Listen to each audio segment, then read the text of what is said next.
Game of Thrones ended 6 years ago. The cast scattered to every corner of Hollywood imaginable. Some joined billion-dollar franchises. Others completely vanished from the spotlight. A few made career moves so unexpected that music, even their families, couldn't believe it. Most people assume they know where Jon Snow ended up or what Daenerys is doing now. But the real stories, they're way more interesting than anyone realizes. We're counting down 15 Game of Thrones stars whose lives took the wildest turns after leaving Westeros. And the person at number 1, they made a choice that completely changed their entire legacy. This is going to be fascinating. So, let's jump straight in. Butcher's Boy. Who wants to be a knight?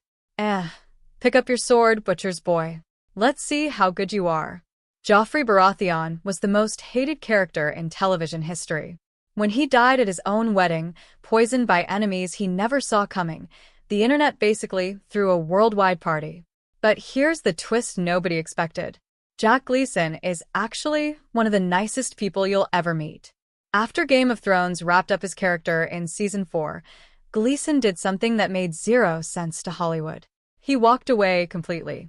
He went to Trinity Music College Dublin, founded a theater company called Collapsing Horse Theatre, just lived a normal life for years. Fast forward to 2025, and he's back, but only on his own terms. He's starring in Safe Harbor, playing a character named Frel. Music popped up in the famous Five, and get this, he got married to actress Roy Cinema Mahoney back in 2022. Kept the whole thing super low-key, with a small ceremony in County Music Kerry. The guy who played the most cruel character on television is living his absolute best life, taking roles only when he genuinely wants to. That's the kind of career control most actors can only dream about. But another villain from the show made an even stranger career move. Jon Snow's a bastard, not a Stark. So was I, father. If Joffrey was hated, Ramsay Bolton was on a whole different level. This character broke Theon Greyjoy mentally for 2 straight seasons. Manipulated Sansa Stark. He made Joffrey look like a Disney prince by comparison, but Ewan Ryan in real life, a totally different person. After Thrones, he jumped into Marvel's Inhumans, which didn't last long, but he kept working steadily. Recently, he starred in Peacock's Those About to Die, this intense series about Roman gladiators. Basically, perfect casting for someone who played one of television's most terrifying characters. But here's where it gets really interesting. Ryan's also a musician. He released an album called I Music, Just Wish I'd Never Gone to Space. He's been touring with it, performing these gentle indie folk songs. Imagine this. Music, the guy who destroyed people on Game of Thrones, is now singing soft, emotional ballads on stage. That's the kind of career change that makes zero sense on paper, but somehow works perfectly. Music, and honestly, good for him for breaking that image completely. But one actor made a choice that's even more surprising. Yes, he will. He'll come for me. He's tried before. Bran Stark became King of Westeros, which still confuses people to this day. The character who spent most of the show in a wheelchair and talking in riddles ended up ruling everything. But Isaac Hempstead, right, he basically looked at Hollywood and said, no thanks. He was only 11 years old when Game of Thrones started. That means he literally spent half his entire life on that show. When it finally, music, ended, he made a decision that stunned absolutely everyone. He went back to school, studied neuroscience at University College London, and now he's in clinical training.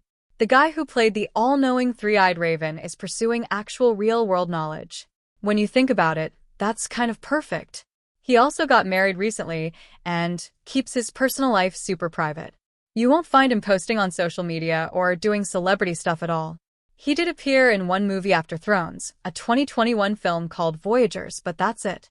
While all his former castmates are chasing Marvel contracts and blockbuster deals, Wright's just living like a completely normal person with a neuroscience career. He gained all the knowledge as Bran. Now he's doing it for real as a scientist.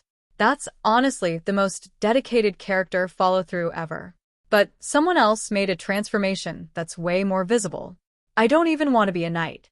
Brienne of Tarth became the first music female knight in Westeros history. That scene where Jaime knights her still makes people emotional. Gwendolyn Christie brought so much heart to that role that you couldn't help but root for her.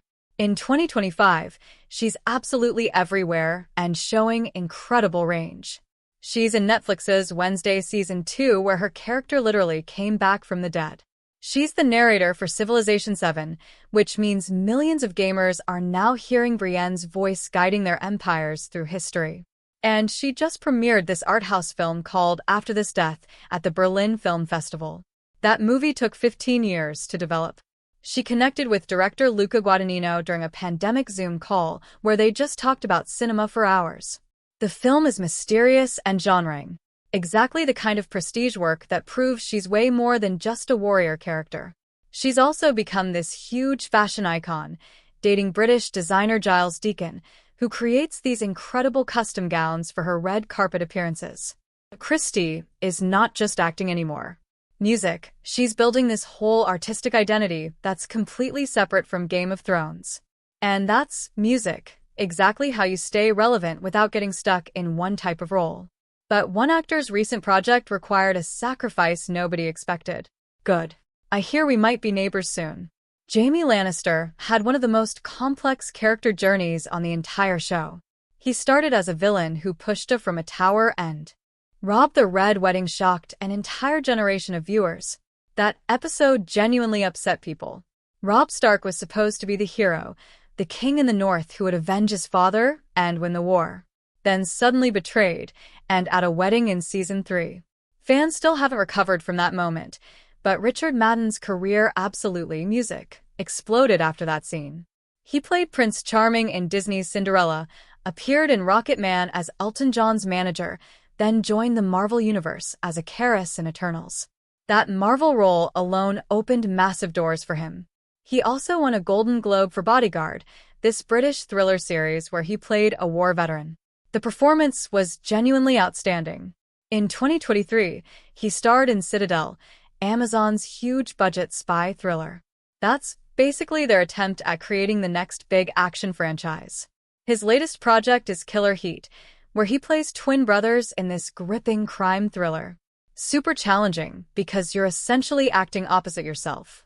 His former castmates used to call him the Lovely Richard because he was apparently the nicest person on set. And now he's become one of the biggest stars from the entire show. But wait until you hear what happened to number 9. Khal Drogo died in Season 1 after only 10 episodes. But those 10 episodes launched Jason Momoa into absolute superstardom. After Game of Thrones, he became Aquaman. Did 2 movies, made over $1 billion at the box office, was basically everywhere you looked. Then DC reset their entire franchise, and Momoa stepped back from that world. But in July 2025, he posted a video that broke the internet. He shaved his beard, the signature beard he'd had for 6 straight years. Fans completely lost their minds. Music, why would he do that? Because of Dune Part 3. He's returning as Duncan Idaho. And according to the books, Duncan comes back as a clone, so the look had to change. The video of him shaving is honestly heartbreaking because he looks absolutely miserable the entire time. Even said, "Only for you, Dennis." I hate it. But here's the part that makes it even more special. His 16-year-old son, Nakoa Wolf, got cast in the same movie playing Leto 2, the son of Paul and Chani, father and son, working together in Denis Villeneuve's universe. And Momoa made it clear music. His son did it all on his own merit with no help from dad. Watching Momoa sacrifice his signature look for one of the biggest franchises music in cinema right now. That's real commitment. Dune Part 3 hits theaters December 2026, and fans are already completely obsessed. But nothing compares to what number 8 went through. Oh, but it was. When you play the Game of Thrones, you win. You sussy Lannister was ruthless, calculating, and absolutely terrifying in the best possible way.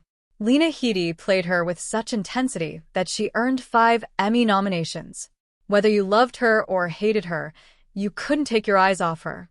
After Game of Thrones, she kept working, constantly doing action films like Gunpowder Milkshake and 9 Bullets, voice work in The Dark Crystal Age of Resistance, and Masters of the Universe Revelation.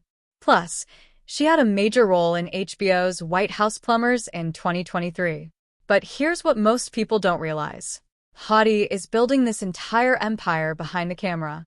She started her own production company called Peephole Music Productions, signed a first-look deal with Boat Rocker Studios, and in 2025, she's making her feature directorial debut with H is for Hawk.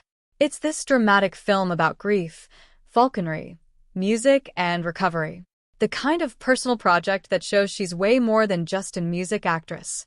She's also starring in The Abandons, a 10-episode series where she plays Fiona Nolan, and Beacon 23, where she's both the lead actor and executive producer. Headey earned about $2 million per episode on Game of Thrones. She used that money incredibly wisely to build a career with real staying power. She's not just acting anymore. She's directing, producing, controlling her own path forward. And that's exactly how you survive Hollywood long-term. But one actress made a choice that's way more impressive. Arya Stark rejected every single expectation placed on her, refused to be a lady, became a deadly fighter, and defeated the Night King, which saved literally everyone. Maisie Williams was only 12 when she auditioned for the role. Game of Thrones was her second ever audition. She basically grew up on that show. When it ended, she did something that nobody in Hollywood expected. She started a tech company called Daisy. It's basically like a professional network, but specifically for creative people, a platform designed to connect artists. Williams raised about $7.5 million in funding from major investors like Founders Fund and Kleiner Perkins. She's not just a celebrity face for Music, the company. She's a literal co-founder making business decisions and building infrastructure for her career long-term. That's incredibly smart thinking. She's also continued acting, but super selectively. She was in The New Mutants, voiced characters in animated projects, starred in 2 Weeks to Live, Music, and Pistol, and most recently played Catherine Dior, Christian Dior's sister, in Apple TV Plus's The New Look. But here's the mystery that's driving fans absolutely crazy. George, Music, R.R. Martin posted something interesting about meeting Williams for pizza in London. Music mentioned a secret project that could be so much fun, but refused to give any details. Fans think she might be returning to Westeros for one of the spin-offs, but nobody knows for sure. Williams is keeping it completely locked down, and that mystery is generating massive speculation online, but one actor's current project is causing even more conversation. I wish to confess stories. Tyrion Lannister was the smartest person in Westeros. Hands music down. Quickwit survived situation after situation T. Screaming, Daenerys Targaryen went from exiled princess to mother of dragons to controversial final twist. That last season is still debated to this day, but Emilia Clarke's performance throughout the entire series, Music, absolutely unforgettable. She earned 4 Emmy nominations, and then she revealed something that shocked the entire world. She'd survived 2 brain aneurysms during filming, had brain surgery at 24 years old, had a couple of brain hemorrhages, and that kind of, you gain a lot of perspective, and the show literally saved her life both financially and emotionally. After Thrones, she jumped into major franchises immediately. She played Kira in Solo, a Star Wars story, joined the Marvel Universe as Gaia in Music, Secret Invasion, starred in The Pod Generation, which she also produced, but her most exciting upcoming projects show where she's headed. She's playing Irish writer Constance Lloyd in an ideal, music, wife, and fashion icon Daphne Guinness in The Queen of Fashion. Clarke's not just chasing blockbuster paychecks anymore. She's building a production company, acquiring music rights to stories, maintaining creative control over her projects. She learned from Game of Thrones how to play the long game in Hollywood. Clarke's diversifying her career incredibly smartly. Music, she's not just the mother of dragons anymore. She's becoming a legitimate power player in the industry. But one actress took an even bolder risk. I come from a very small village in I just realized I don't care. Sansa Stark went from naive girl dreaming about being queen to actual queen in the North. That transformation was one of the best character journeys in the entire show. Sophie Turner was only 14 when she got cast. I'm Sophie Turner, and I play Sansa Stark. Game of Thrones was her very first professional acting job. That's wild. After it ended, she struggled to find another project that matched that scale. She was an X-Men Dark Phoenix, which didn't perform well. Then The Staircase in 2022, then Joan in 2024, where she played a notorious jewel thief. But 2025 brought her biggest announcement yet. Amazon cast her as the new Lara Croft in their Tomb Raider series. Angelina Jolie, Alicia Vikander, now Sophie Turner. That's legendary company. The series is written by Phoebe Waller-Bridge, who created Fleabag. Filming starts January 2026. Turner said she's giving everything she's got to live up to that legacy. But here's the story everyone's talking about. The Dreadful, a gothic horror film where Turner reunited with Kit Harington. Music, they played siblings on thrones for 8 years. But in this movie, they're lovers. Filming their romantic scenes was apparently absolute misery. Turner appeared on Late Night with Seth Meyers and said it was one of the worst moments of her entire career.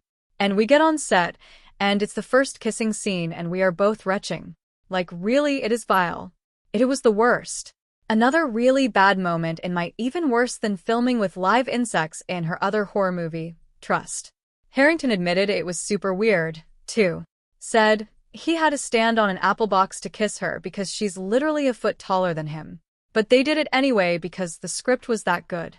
The Dreadful is in post-production right now with no release date yet, but fans are both horrified and fascinated. 2 former siblings playing lovers in a horror film. That's uncomfortable on purpose, and it's definitely working as a hook, but nothing compares to the absolute situation at number 3. Theon Greyjoy had one of the most brutal character journeys in the entire series. He betrayed the Starks, got captured and broken mentally by Ramsay Bolton for what felt like forever, lost his identity completely, and then slowly rebuilt himself into someone who finally did music the right thing. Alfie Allen played that psychological destruction so well that he earned an Emmy nomination in 2019 for the final season. What people don't talk about is how much that role affected Allen personally. After Thrones ended, he's been open about struggling with the darkness of that character. Music, the mental toll of playing someone that damaged for 8 years. But in 2025, he's experiencing this incredible comeback both professionally and personally. He starred in SAS Rogue Heroes as Lieutenant Jock Lewis. Music, one of the founders of the Special Air Service, showed he could play actual heroes instead of broken characters. He also made his Broadway debut in 2022 in Martin Madana's Hangman. Earned a Tony nomination, which is huge. And here's a fun fact, his older sister is singer Lily Allen, who wrote that song Alfie about him back in 2007. Allen's currently working on several new projects, including Dealer's Choice at London's Donmar Warehouse. His journey from Theon's dark story to stage, music, success is honestly one of the most inspiring transformations from the entire cast. But someone made a sacrifice that's even more shocking. My father used to say, "We find our true friends on the battlefield." Jon Snow was the heart of Game of Thrones from start to finish. Outcast, king of music, the North, secret truth about his family, the brooding hero who saved everyone. Kit Harington carried that weight for 8 seasons. When the show ended, he admitted he really struggled mentally.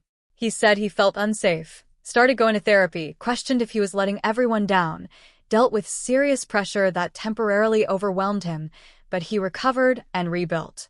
The biggest news was that a Jon Snow spin-off series was in development. When Harington confirmed it, fans absolutely lost their minds. Then, in 2025, he quietly revealed the project got shelved. Music, they couldn't find the right story to tell. After all that excitement and anticipation, there won't be a Jon Snow series, at least not yet. But he's got The Dreadful with Sophie Turner, which everyone's talking about. That horror reunion where they play lovers instead of siblings. Music on the personal side, everything solid. He married Rose Leslie, who played back in 2018. They have 2 kids, a son born music in 2021 and a daughter in 2023. Harington's prioritizing quality over quantity now, choosing projects that actually matter to him instead of just chasing blockbuster deals. That's rare in 2025 where everyone's trying to join the next Marvel franchise or land the biggest streaming contract. But the person at New